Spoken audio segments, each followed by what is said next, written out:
ಬಾಡಿಗಾರ್ಡ್ನೊಂದಿಗೆ ದೀಪಾವಳಿ ಕಾರ್ಯಕ್ರಮಕ್ಕೆ ನಿಮಗೆಲ್ಲ ಮತ್ತೊಮ್ಮೆ ಸ್ವಾಗತ. ನಮ್ಮ ಜೊತೆ ಜಗ್ಗೇಶ್ ಮತ್ತು ಪರಿಮಳ್ ಅವರಿದ್ದಾರೆ. ಸರ್ ಏನು ಹಾಡಲ್ವಾ? ಓಕೆ, ನೀವು ಅವ್ರ ಅಜ್ಜಿ ಬಗ್ಗೆ ಹೇಳ್ತಾ ಇದ್ರಿ ಬಾಡಿಗಾರ್ಡ್ ಅಂತ. ಈಗ ಸಿನಿಮಾ ಕೂಡ ಮಾಡಿದ್ರ ಬಾಡಿಗಾರ್ಡ್. ಅವ್ರ ಅಜ್ಜಿಯ ನೆನಪಿಗೆ ಅದು ಅರ್ಪಣೆನ ಹೇಗೆ? ತುಂಬ ಲವ್ಲಿ ಅಜ್ಜಿ. ಹೌದಾ? ಸಾಮಾನ್ಯವಾಗಿ ತಾಯಂದಿರು ತುಂಬಾ ಪ್ರೊಟೆಕ್ಟಿವ್ ಆಗಿ ಇರ್ತಾರೆ, ಸರ್ವೇ ಸಾಮಾನ್ಯ. ಹೌದು. ಇವಳು ಬದುಕಲ್ಲ ಅಜ್ಜಿ. ಓಕೆ. ಯಾಕೆಂದರೆ ತಾಯಿ ಬಂದು ಹೆಡ್ ಮಿಸ್ಟ್ರೆಸ್ ಆಗಿದ್ರು, ತಂದೆ ಪ್ರಿನ್ಸಿಪಾಲ್ರಾಗಿದ್ದರು, ಅವ್ರದ್ದೊಂದು ಶಾಲೆ ಇತ್ತು. ಸೊ ಹಾಗಾಗಿ ಪೊಲಿಟಿಕ್ಸ್ ಇತ್ತು, ಹಾಗಾಗಿ ತುಂಬ ಓಡಾಟಗಳು.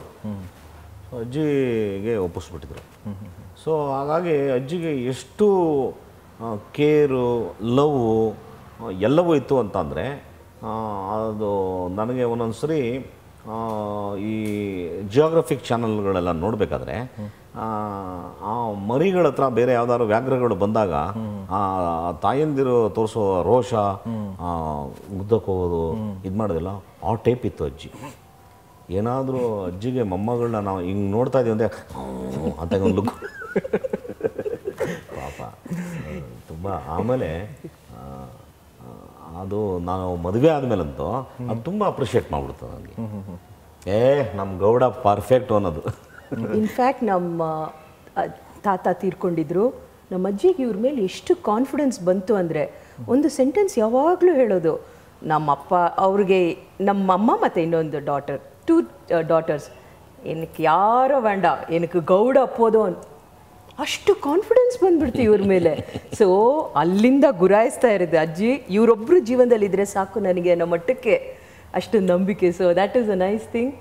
ಅದೇ ಥರ ಬಹುಶಃ ಈ bodyguard picture, it's filled with sentiments, it is filled with ಇವ್ರು ಹೇಗೆ ಹೇಳಿದ್ರು, ಒಂದು ಲವ್, ಪೊಸೆಸಿವ್ನೆಸ್, ಗೌರವ, ಆ ಥರ ಎಂಥ ಒಂದು ಬ್ಯೂಟಿಫುಲ್ ಎಲಿವೇಟೆಡ್ ಸ್ಕ್ರಿಪ್ಟ್ ಅಂದರೆ ಮನೆಯವರು ಆ ಪಿಕ್ಚರ್ನ, ದ ಒರಿಜಿನಲ್ ಮಲಯಾಳಂ ವರ್ಷನ್ನ ಎಷ್ಟು ಸರಿ ನೋಡಿದ್ರು ಅಷ್ಟು ಸರಿನೂ ಇಮೋಷನಲ್ ಆಗಿಬಿಡ್ತಾಯಿದ್ರು.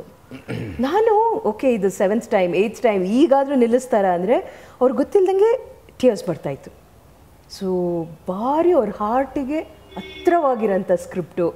ನಮ್ಮ ಗುರುರಾಜ ಫಿಲ್ಮ್ಸಲ್ಲಿ, ನಮ್ಮ ಫಸ್ಟ್ ಗುರುರಾಜ ಫಿಲ್ಮ್ಸ್ ಬ್ಯಾನರಲ್ಲಿ ಒಂದು ಇವ್ರ ಹಾರ್ಟಿಗೆ ಅಷ್ಟು ಕ್ಲೋಸ್ ಆಗಿರೋ ಸ್ಕ್ರಿಪ್ಟ್ ಮಾಡಿದಾಗ ಒಂದು ಜಾಬ್ ಸ್ಯಾಟಿಸ್ಫ್ಯಾಕ್ಷನ್ ಇವ್ರಿಗೆ. Excuse me.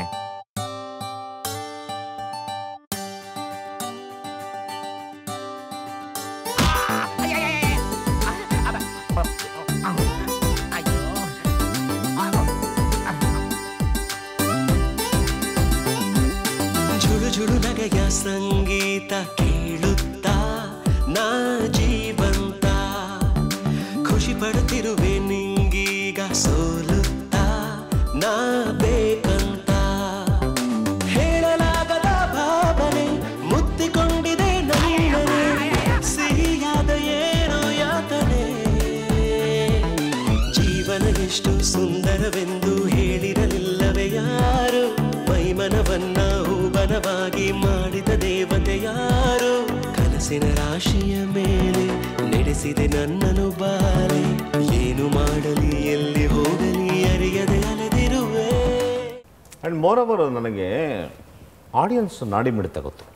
ತುಂಬ ವರ್ಷಗಳು ನಾನು ಸಿನಿಮಾ ರಂಗದಲ್ಲಿ ಜನರಿಗೆ ಏನು ಇಷ್ಟವಾಗುತ್ತೆ, ಏನು ಮಾಡಿದ್ರೆ ಚೆಂದ ಅಂತ ಯೋಚನೆ ಮಾಡೋ ಒಂದು ಚಿಕ್ಕ ಶಕ್ತಿ ಇದೆ ನನಗೆ. ಹಾಗಾಗಿ ನಾನೇನು ಫೀಲ್ ಮಾಡ್ತೀನಿ, ನನಗೆ ಅದು ಟಚ್ ಆಗಿರ್ಬೇಕಾದ್ರೆ ಬಾಡಿಗಾರ್ಡು ಡೆಫಿನೆಟ್ಟಾಗಿ ಹೇಳ್ತೀನಿ, ಯಾರೇ ಒಬ್ಬ ಪ್ರೇಕ್ಷಕ ಈ ಪಿಕ್ಚರ್ನ ನೋಡಿದ ತಕ್ಷಣ ಅವನು ಕಟ್ಕಾಗಿರಲಿ, ಅವನಿಗೂ ಟಚ್ ಆಗುತ್ತೆ ಅದು. ಅವನು ಸಾಮಾನ್ಯವಾಗಲ್ಲ, ಪಕ್ಕದವ್ರಿಗೆ ಹೋಗಿ ಹೇಳ್ತಾನೆ, ಮಿಸ್ ಮಾಡಬೇಡಿ ಆ ಪಿಕ್ಚರ್ ನೋಡಿ ಅಂತ. ಸೊ ಆ ಒಂದು ಕಾನ್ಫಿಡೆನ್ಸ್ ನನಗೆ ಈ ಸ್ಕ್ರಿಪ್ಟಲ್ಲಿ. ಈವನ್ ಮೊನ್ನೆ ಈ 100%ಗೆ ನಾವು ಒಂದು ಪ್ರೊಜೆಕ್ಷನ್ ಆಗ್ತೀವಿ ಬಾದಾಮಿ ಹೌಸಲ್ಲಿ. ಅದಕ್ಕೆ ಸಂಬಂಧಪಟ್ಟ ಒಬ್ಬ ಅಧಿಕಾರಿ ಅದನ್ನು ನೋಡಿ, ಅದು ಎಂಟೈರ್ ಕರ್ನಾಟಕದಲ್ಲಿ ಮಾಡಿದ್ದೀವ, ಆ ಮನೆಯಲ್ಲಿ ಮಾಡಿದ್ದೀವ, ಆ ಮನೆಯ ಸರ್ಟಿಫಿಕೇಟ್ಸ್ ಇದಾವೆ, ಇವೆಲ್ಲ ನೋಡಿಬಿಟ್ಟು ಹೌದು ಇದು ಕರ್ನಾಟಕದಲ್ಲೇ 100% ಮಾಡಿದಂಥ ಚಿತ್ರ ಅಂತ ಒಂದು ಸರ್ಟಿಫಿಕೇಟ್ ಕೊಡ್ತಾರೆ. ಅವರು ಪ್ರಿವ್ಯೂ ನೋಡ್ತಿದ್ದಾರೆ ಅಂತ ಹೇಳಿದ್ರು. ಸರಿ ಆಯಿತು ನೋಡಿಸ್ಬಿಟ್ಟು ಅದು ಲೆಟರ್ ತಂದುಬಿಡಿಯಪ್ಪ ಅಂತ ನಾವು ಸಂಬಂಧಪಟ್ಟವ್ರಿಗೆ ಹೇಳ್ಬಿಟ್ಟೆ. 9:40ಕ್ಕೆ ಒಂದು ಫೋನು, ಯಾರು ನಾನು ಮಿಡ್ ಮ್ಯಾನ್ ತೊಗೊಂಡೋಗಿ ತೋರಿಸಿದ, ಸರ್ ಸಾಹೇಬ್ರು ಮಾತಾಡಬೇಕಂತೆ. ಆಯ್ತು ಕೊಡಿ ಅಂತ ನಾನು, ನಮಸ್ತೆ ಸಾಹೇಬ್ರೆ ಅಂತಾರೆ. ಸಾರ್ ಏನು ಪಿಕ್ಚರ್ ಮಾಡಿದ್ರು ಅಂತ ಅವರು ಅಳ್ಕೊತಾ ಇದ್ದಾರೆ, ಅಳ್ತಾ ಹೇಳ್ತಿದ್ದಾರೆ, ಏನು ಎಮೋಷನ್ ಪ್ಯಾಚ್ ಇದೆ ಸರ್, ನಿಜವಾಗ್ಲೂ ಹೇಳ್ತೀನಿ ಸರ್, ನೀವು ತುಂಬ ವರ್ಷ ಬಾಳಿಕೆ ಬೆಳ್ತೀರ ಈ ಪಿಕ್ಚರ್ ಆದಮೇಲೆ, ರಿಲೀಸ್ ಆದಮೇಲೆ ಅಂತ ಒಬ್ಬ ನೂರಾರು ಚಿತ್ರಗಳನ್ನ ನೋಡಿ ಸರ್ಟಿಫಿಕೇಟ್ ಕೊಡುವಂಥವ್ರು ಫೀಲ್ ಮಾಡಿದಾಗ ನಾನು ಹಂಗೂ ಇವ್ರು ನಿದ್ರೆ ಮಾಡ್ತಿದ್ರು. ಹೇಳಿದೆ ನೋಡಿ ಅವ್ರ ಅಧಿಕಾರಿಗಳಿಗೆ ಎಷ್ಟು ಇಷ್ಟ ಆಗ್ಬಿಟ್ಟಿದೆ ಪಿಕ್ಚರು. ಡೆಫಿನೆಟಾಗಿ ನಂಗೆ ತುಂಬ ಕಾತರ ಇದೆ. ನಾನು ಹೇಳಿರೋ ಅಷ್ಟು ಮಾತನ್ನು ಕೂಡ ಕರ್ನಾಟಕ ಜನತೆ ನೋಡಿದವ್ರು ಕರೆಕ್ಟ್ ಜಗ್ಗೇಶ್ ಅವರು ಹೇಳಿದ್ದು ಈ ಫಿಲಮ್ ಹಂಗಿದೆ ರೀ ಅಂತ ಹೇಳೋ ದಿನಕ್ಕೆ ಕಾಯೋ ಒಂದು ಸ್ಥಿತಿಗೆ ಬಂದು ತಲುಪಿದ್ದೀವಿ ಇವಾಗ. ಬಟ್ ನಮ್ಮ ದೌರ್ಭಾಗ್ಯ ಏನಾಗಿದೆ, ಇಲ್ಲಿ ಬಿಡುಗಡೆಯ ವ್ಯವಸ್ಥೆಗಳು ಸರಿಯಿಲ್ಲ. ನಮ್ಮ ಕನ್ನಡ ಚಿತ್ರರಂಗದಲ್ಲಿ ವ್ಯವಸ್ಥೆಗಳು ಸರಿಯಿಲ್ಲ.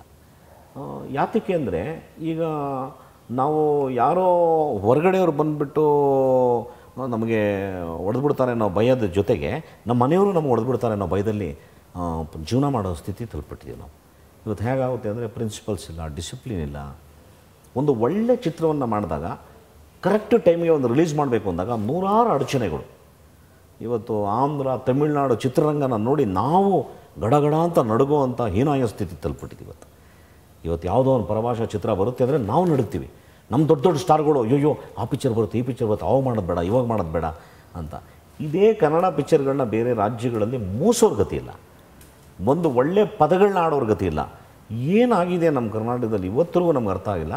ಪರಭಾಷೆ ಅಂದರೆ ಹಾಸ್ಕೊಂಡು ಗುಡಿಸ್ಕೊಂಡು ಅವ್ರ ಕಾಲಿಗೆಲ್ಲ ನಮಸ್ಕಾರ ಆಗೋ ಸ್ಥಿತಿ ತಲುಪಿಟ್ಟಿದೆ ಇದು. ಹಾಗಾಗಿ ನಾವು ಭಾಳ ಜಾಣ್ಮೆಯಿಂದ ರಿಲೀಸ್ ಮಾಡಬೇಕು, ನಮ್ಮನ್ನು ಇಷ್ಟಪಡುವಂಥ ಆತ್ಮಗಳ ಮುಂದೆ ಕರೆಕ್ಟಾಗಿ ನಿಲ್ಲಿಸಬೇಕು ಅಂತ ದಿನಗಳಿಗೆ ಶಬರಿ ಥರ ಕಾಯ್ತಾ ಇದ್ದೀನಿ.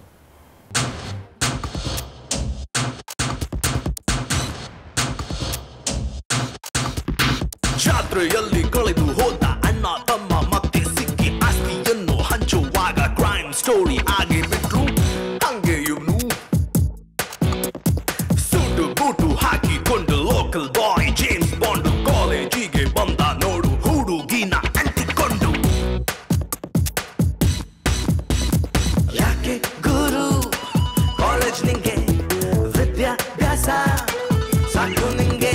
ಓ ಯಾಕೆ ಗುರು ಕಾಲೇಜ್ ನಿಂಗೆ ವಿದ್ಯಾಭ್ಯಾಸ ಸಾಕು ನಿಂಗೆ.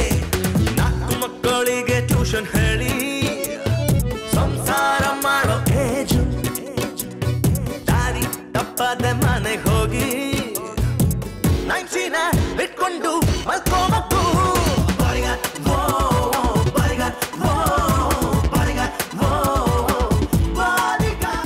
ಈಗ ಚಿಕ್ಕದೊಂದು ಬ್ರೇಕ್ ನಂತರ ಮತ್ತೆ ಈ ಕಾರ್ಯಕ್ರಮ ಮುಂದುವರಿಸೋಣ.